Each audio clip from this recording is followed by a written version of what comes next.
Hi everyone. उम्मीद है आप सब अच्छे होंगे और आपकी तैयारी भी अच्छी चल रही होगी। लिटरेरी फॉर्म के सेशन में हम शुरू करेंगे लिरिक पोइट्री के साथ में। इससे पहले अगर आपने इसके सेशंस नहीं देखे हैं तो बहुत सारे लिटरेरी फॉर्म्स को हमने in form of question and answer आपके साथ डिस्कस किया है। फ्री वर्स है, ब्लैंक वर्स है, हीरोइक कपलेट है, ओड है, सोनेट है, ये सारा कुछ आपके साथ अपन डिस्कस कर चुके हैं। आज जो हमारा टॉपिक है वो है लिरिक पोइट्री। और देखिए जितने भी, अब क्योंकि हम मेंस की तैयारी कर रहे हैं, ठीक है, तो जो भी आपको इनसे क्वेश्चन मिलने वाले हैं वो या तो 125 वर्ड्स में मिलेंगे या 200 वर्ड्स में मिलेंगे, यानी शॉर्ट में या फिर लॉन्ग में। तो आपके साथ हम कोशिश कर रहे हैं कि 200 शब्दों वाले क्वेश्चंस को डिस्कस किया जाए ताकि पूरा जो टॉपिक है वो बिल्कुल क्लियर हो जाए। ठीक, अब जब पूरा क्लियर हो जाएगा तो आपसे अगर वो 125 में भी क्वेश्चन पूछा जाएगा ना, तो आप आसानी से उसको एलेबोरेट करके लिख पाएंगे। और 200 में आ जाएगा तो आपको 200 वाले तो सामने ही हैं आपके, तो लगे रहिए अच्छे से। ठीक है, जितने ज़्यादा से ज़्यादा हो सके उतने लॉन्ग आंसर आप जो है प्रैक्टिस करिए, उनको पढ़िए। उसके बाद में जब लगे आपको कि आप लिख पाएंगे तो फिर उसको लिखना शुरू करिए। और देखिए कुछ लोगों को परेशानी भी हो रही है, मैसेजेस आ रहे हैं काफ़ी कि सर लिख नहीं पा रहे हैं। तो देखिए हम सभी में एक कॉमन पॉइंट क्या है कि हम सभी काफ़ी समय पहले लिखना छोड़ चुके हैं। अब या तो अपन कब लिखते हैं, जब बोर्ड में पढ़ाने की बारी आती है, जो हम में से टीचर्स हैं, या जो और दूसरे काम कर रहे हैं तो उन्हें थोड़ा बहुत ही लिखना पड़ता है। इसके लिए आपको कोशिश क्या करनी है कि 3 पार्ट में जैसे अपन लिखेंगे लॉन्ग आंसर ना, तो पहले इंट्रोडक्शन की प्रैक्टिस कर लीजिए अच्छे से, फिर मेन आंसर जिस पर क्वेश्चन बेस्ड होगा, और फिर कंक्लूजन जो कि मेन आंसर पर बेस्ड होगा। अलग अलग तीनों को प्रैक्टिस करिए। जब तीनों प्रैक्टिस कर लें अच्छे से, फिर उनको एक बार कंबाइन करके लिख लीजिए। 2 से 3 बार की प्रोसेस है ये। ठीक है, जब इस तरह से लिखेंगे ना तो फिर आपको पेपर के टाइम किसी तरह की मुश्किल नहीं होगी। नहीं तो आपने सिर्फ पढ़ना ही जारी रखा और लिखना नहीं शुरू करा तो वो फिर आपके लिए मुश्किल हो सकती है। ठीक है, पढ़ना भी है आपको और राइटिंग की प्रैक्टिस भी करनी है। ठीक है ना, चलिए शुरू करते हैं। Lyric poetry. क्वेश्चन है, what are the main characteristics that distinguish lyric poetry from other types of poetry. करें कि वो क्या विशेषताएं हैं जिससे लिरिक पोइट्री दूसरे टाइप की पोइट्री से डिस्टिंग्विश, अंतर रखती है, अपने आप को अलग करती है। एक तो ये क्वेश्चन हो सकता है। अगला क्या हो सकता है, how does lyric poetry express the poets personal emotions and thoughts. यही मेन पॉइंट है। करें कि लिरिक पोइट्री जो है किस तरह से अपने लिखने वाले के, पोएट के, कवि के पर्सनल इमोशंस को, व्यक्तिगत भावनाओं को और विचारों को किस तरह व्यक्त करती है वो बताना। तो ये जो पर्सनल इमोशन और थॉट्स है ना, यही इसका मेन पॉइंट है जो उसको दूसरे पोइटिक फॉर्म से क्या करता है, अलग करता है। ये अपन आगे डिस्कस करेंगे अभी।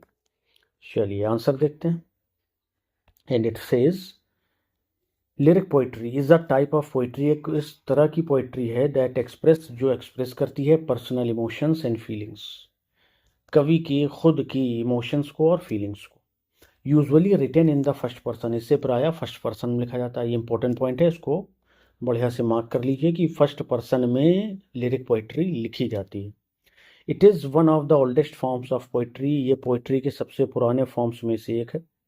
Going back to ancient Greece, so here it was often sung with a musical instrument like the lyre।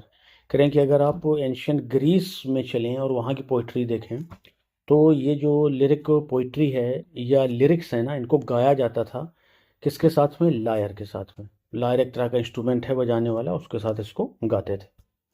The word lyric comes from this musical tradition, और ये जो लिरिक या गीत का जो शब्द है इंग्लिश में, ये म्यूजिकल ट्रेडिशन से ही आया, यानी इसी इंस्ट्रूमेंट के नाम से ही लिरिक इसको कहा जाता है। अनलाइक एपिक और ड्रामेटिक पोइट्री और एपिक से अगर तुलना करेंगे ना, तो lyric poetry focuses on the poets inner thoughts. जो लिरिक पोइट्री है वो फोकस करती है पोएट के इनर थॉट्स पर, उसके इमोशंस पर, instead of telling a long story, एक लंबी कहानी बताने के बजाय। ये लंबी कहानी बताना किसकी विशेषता है, ये आपके एपिक की विशेषता है। और ड्रामेटिक पोइट्री, बैलेड वगैरह जिसमें आ जाती है, ओड वगैरह जिसमें आ जाएगी। ठीक है, ये हो जाएगा। One key feature of lyric poetry, lyric poetry का एक बहुत ख़ास फीचर है, वो क्या है, is its use of regular metre. इसमें रेगुलर मीटर होता है। Which means it follows a specific rhythm, जिसका मतलब है कि एक स्पेसिफिक रिदम को फॉलो करता है। Based on stressed and unstressed syllables, stressed और अनस्ट्रेस्ड सिलेबल्स का यूज़ करके या इस पर आधारित होती हुई या इस पर आधारित एक रिदम को ये फॉलो करता है। और सही बात है, जब तक रिदम नहीं होंगी तो आप लिरिक को गाएंगे कैसे भाई? आप ब्लैंक वर्स में या फ्री वर्स में तो नहीं लिख सकते हैं ना, कि किसी का लाइन कोई बहुत लंबी चली जा रही है, कोई छोटी सी रह जा रही है। तो ये दूसरे फॉर्म्स की विशेषता हैं। जो स्पेसिफिक फीचर है लिरिक पोइट्री का वो क्या है कि ये एक रिदम में चलती है जो कि स्ट्रेस और अनस्ट्रेस लेवल पर आधारित होती है। ठीक है, चलिए आगे देखेंगे। दिस रिदम, ये जो रिदम है, helped match poetry with music. वही बात आ गई कि ये जो रिदम है ये पोइट्री को, गीत को क्या करती, म्यूजिक के साथ में मैच करने में मदद करती है। यानी दोनों एक दूसरे को मैच करते हैं, इधर म्यूजिक बजता है और उधर सिंगर जो है उसको गाता है। Common metres include iambic. Common metres क्या हो सकते हैं इसके? जैसे आइम्बिक होता है अनस्ट्रेस्ड फॉलोड बाय स्ट्रेस्ड। ये थोड़े से आपको जो पोइटिक लैंग्वेज है ना उसको, रिटोरिक आप इसको कह सकते हैं, इनको आपको याद करना पड़ेगा लिखने के लिए। एंड ट्रोक्वाइक होता है जो स्ट्रेस पहले आएगा सिलेबल और उसके बाद में जो सिलेबल आएगा वो अनस्ट्रेस होगा। ठीक है, इवन टुडे, यहाँ तक कि आज भी मेनी लिरिक पोएम्स, बहुत सारी lyric poems keep this musical rhythm even without music. इसी म्यूजिकल रिदम को बनाए हुए हैं बिना संगीत के भी। ठीक है, अगर उसमें रिदम है तो आप उससे बिना संगीत के भी गा सकते हैं। थ्रू आउट हिस्ट्री, पूरे इतिहास की अगर बात करिए तो lyric poetry has changed, lyric poetry बदली है।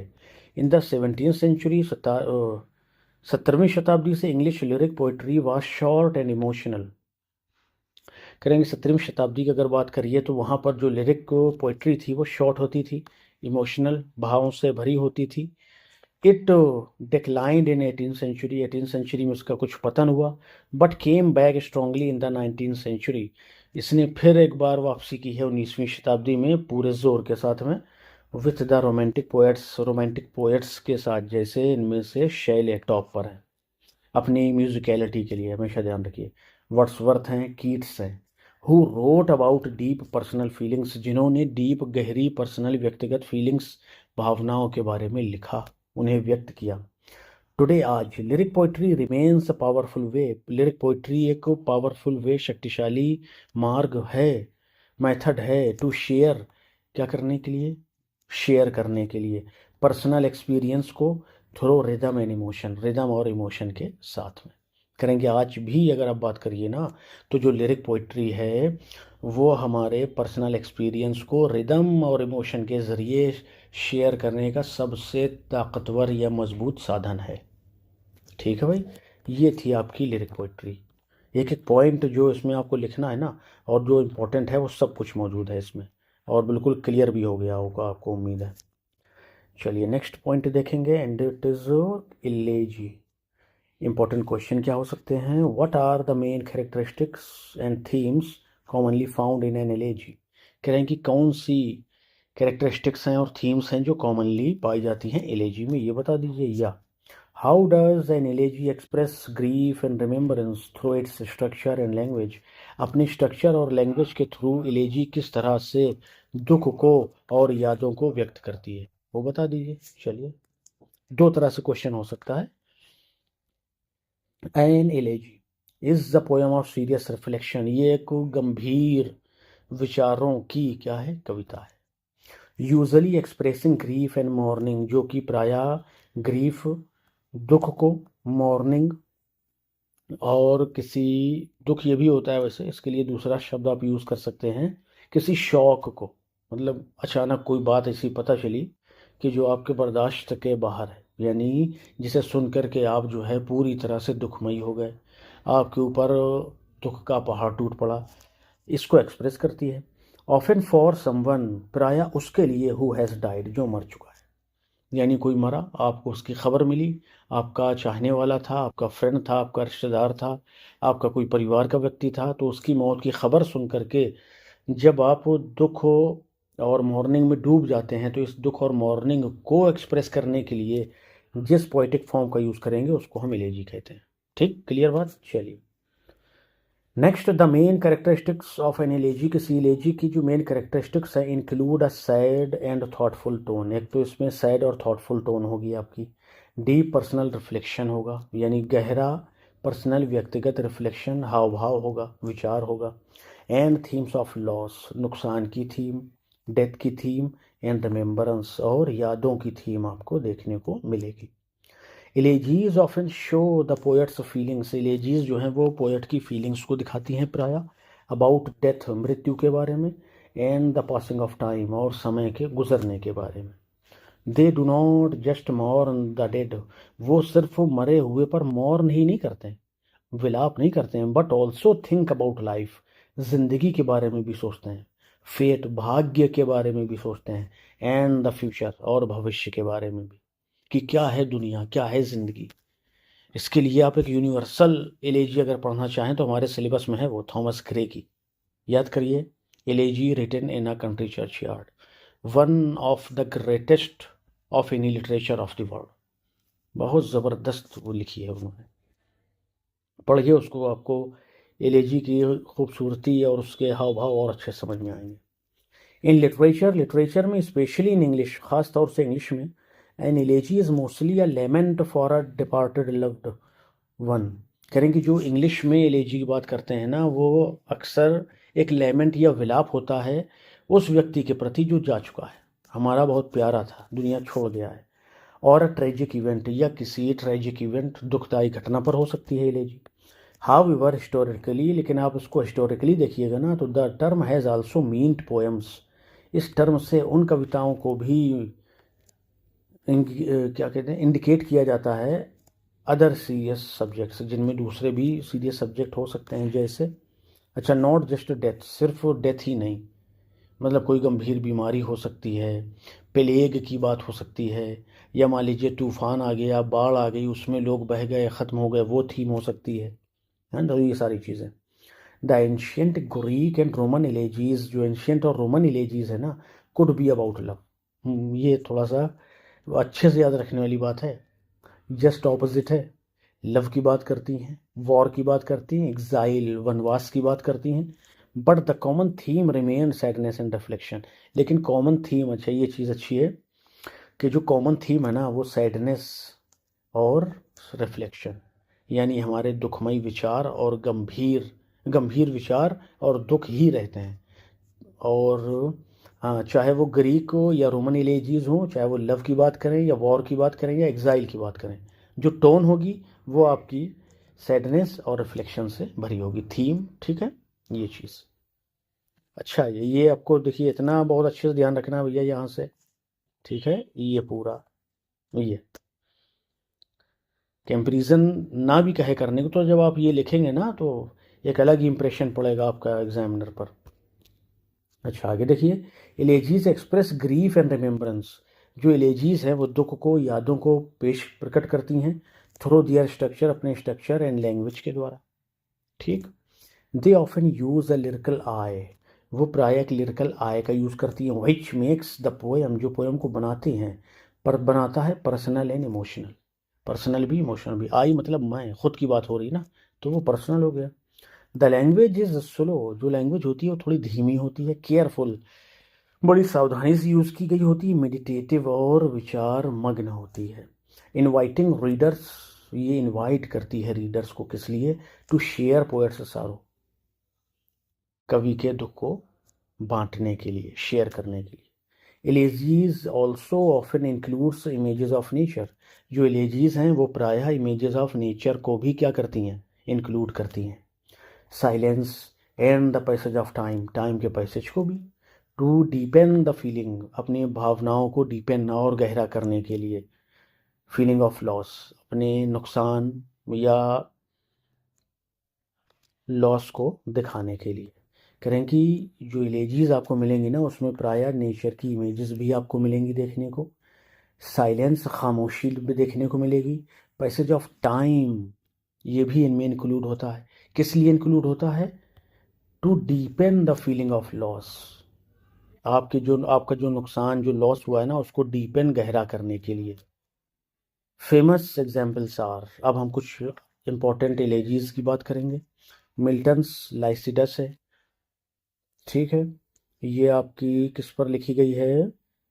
किंग एडवर्ड पर। ये इनके फ्रेंड थे, किंग एडवर्ड, ठीक है। इनकी मृत्यु हुई थी तो इन्होंने उसको 1637 में लिखा था। Thomas Gray's elegy written in a country churchyard. इसका आप अगर सब्जेक्ट स्पेसिफिकली कहिए तो विलेज पीपल है, गाँव के लोग, ठीक है, विलेज पीपल। या आप कह सकते हैं कि इलिटरेट पीपल, ठीक। ये इन्होंने लिखी थी 1751 में, ईयर ध्यान है, हाँ ठीक है। वाई Whitman's O Captain my Captain, ज़बरदस्त ये भी इलेजी है। ये किस पर लिखी गई है? अब्राहम लिंकन पर, अब्राहम लिंकन पर। देखिए ये दोनों पर्सनल हैं आपके, ठीक। पर्सनल ऐसा है कि विटमैन ने अपना दुख व्यक्त किया है वो कैप्टन माई कैप्टन में, किसको लेकर के? अब्राहम लिंकन को लेकर के। और मिल्टन ने जो लाइसिडस लिखी है, जो कि एक पेस्टोरल इलेजी है, ये आप पॉइंट और ध्यान रख सकते हैं, ये इन्होंने अपने फ्रेंड के लिए लिखी है, उनकी मौत पर लिखी है। लेकिन जो थॉमस ग्रे ने ये इलेजी लिखी है ना, elegy written in a country churchyard, ये जो है एक यूनिवर्सल इलेजी कहलाती है, पूरी दुनिया के लोगों को संबोधित करती है, उन्हें सिखाती है कि आपको घमंड करने की ज़रूरत नहीं है। और घमंड किस लिए? कि आपके पास बहुत दौलत है, बड़े सुंदर हैं, आप ऊंचे लोगों के साथ में बैठते उठते हैं, कहीं इसकी घमंड करने की ज़रूरत नहीं है। और ना ही आपको ये ज़रूरत है कि आप छोटे गरीब और अनपढ़ लोगों का मजाक उड़ाएं। बहुत ज़बरदस्त, मतलब असर करने वाली इलेजी है, ठीक है भाई, इसको आप देख लेंगे। अच्छा, आप आ गए हैं आप पेस्टोरल इलेजी पर, इसको अपन अगले सेशन में डिस्कस करेंगे, ठीक है। ये हमारे दो क्वेश्चन हैं, एक इलेजी पर बेस्ड है और दूसरा लिरिक पोइट्री पर बेस्ड है। दोनों को अच्छे से पढ़ लीजिए। कुछ और इलेजीज़ के एग्जाम्पल आप इसमें ऐड कर सकते हैं तो आराम से कर लीजिए, क्योंकि वहाँ पर आप जब वो दूसरे राइटर्स की क्या करेंगे, वर्क्स को लिखेंगे तो थोड़ा उसका इंप्रेशन अच्छा बनेगा, ठीक है। चलिए मिलते हैं नेक्स्ट सेशन में, till then bye bye, thank you.